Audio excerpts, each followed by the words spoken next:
Over the past couple of weeks, we've discussed both quantitative and qualitative data gathering and analysis.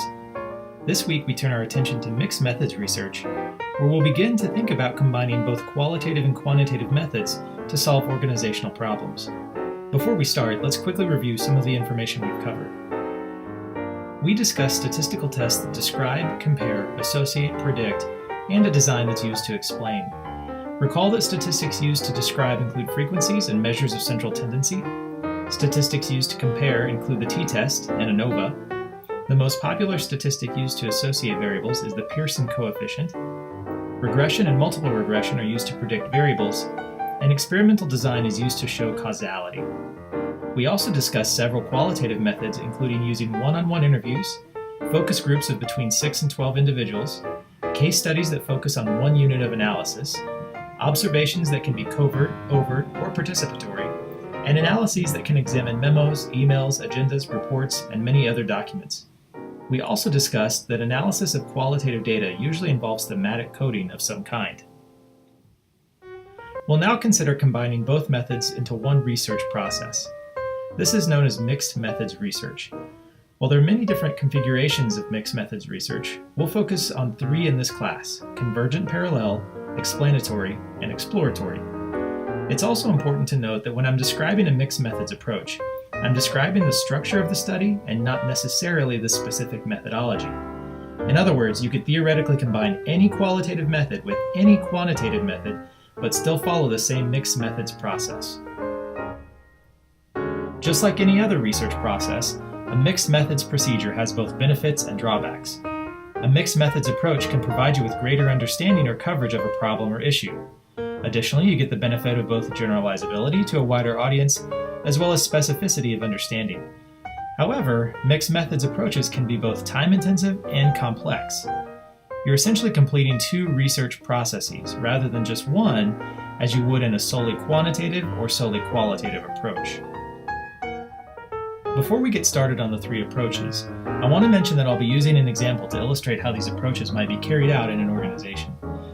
Specifically, I'll talk about building a training program to meet a need. This is just one example of how mixed methods might be used. Additionally, someone else might approach the problem much differently.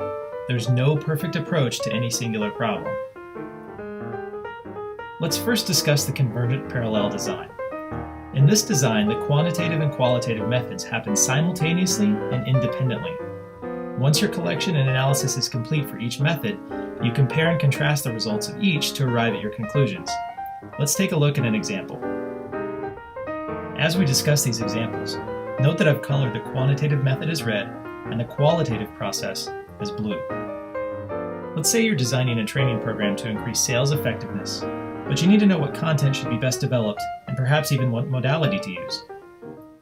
First, you consider what you need to know to get to your end state, just like in any typical qualitative or quantitative process. You decide to use a survey and a focus group to achieve your goal. You design your survey and you craft your focus group questions at the same time. You distribute your survey, and while people are responding to your survey, you conduct your focus groups. The survey closes and you begin to perform your statistical tests. At the same time, you're reading transcripts from the focus group and thematically coding the information.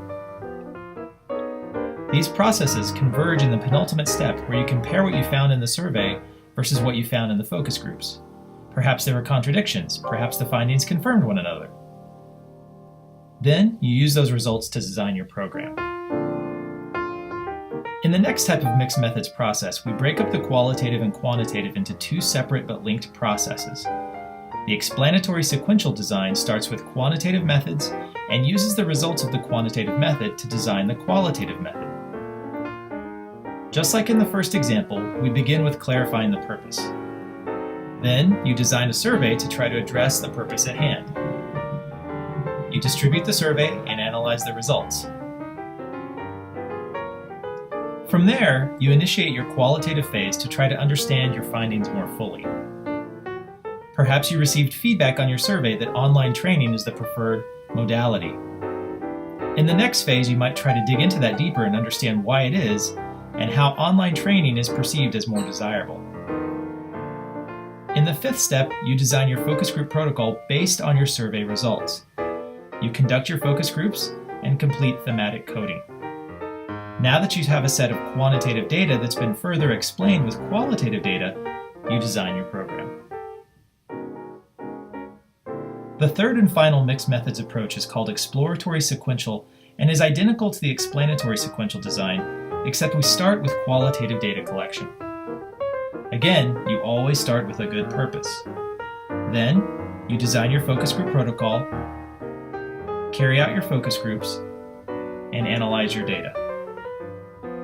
You then use these findings to start the next phase of data collection. Let's say you found out in your focus groups that your participants really emphasized the use of hands-on training because it resulted in deeper knowledge retention. To see if this held true for a larger audience, you then craft a survey based on this information to send out to more employees. You distribute your survey and analyze your results. Now that you have some qualitative data that's been further explored with quantitative data, you design your program.